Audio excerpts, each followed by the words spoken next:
হ্যাঁ বেব বলো। শোনো না, বলো। বাসা না একদম খালি, কেউ নেই। তো ভাড়া দিয়ে দাও।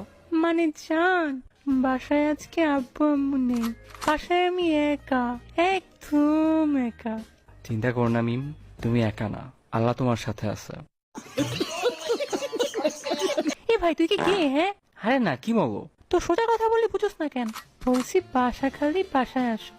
এরপর এরপর একসাথে ফিফা খেলবো? আরে আগে বলবা তো। হ্যাঁ, ফিফা খেলবো। বলদা কোথাকার। গালি দিলা কেন?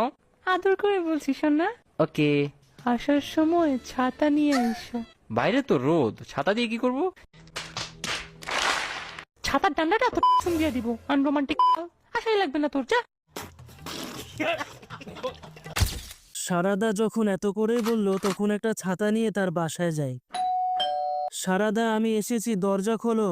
সারাদা তো বাসায় নেই, আন্টি সারাদা কোথায় গেছে? বান্ধবীর বাসায় গেছে, আজকে ফিরবে না। আমি তাহলে আসি আন্টি। আরে থামো, কোথায় যাচ্ছ? বাসায় সাসকে নেই আর সারাদাও নেই, বাসায় শুধুমাত্র আমি একা। তুমি ভিতরে আসো, তোমাকে গরম দুধ দিয়ে দুধ চা বানিয়ে খাওয়াবো।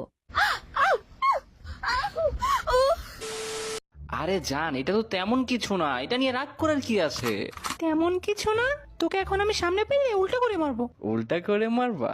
মারো, আমার কোনো সমস্যা নেই। চুপ শালা, যা। তোর কথা শুনতেও আমি ইচ্ছুক না, ভাগ এখান থেকে। ইউ নো হোয়াট, তোমার সাথে আমার breakup, we are done. Please D, তেমনটা করো না, আমাকে ছেড়ে যেও না প্লিজ, আমি তোমাকে ছাড়া বাঁচতে পারবো না।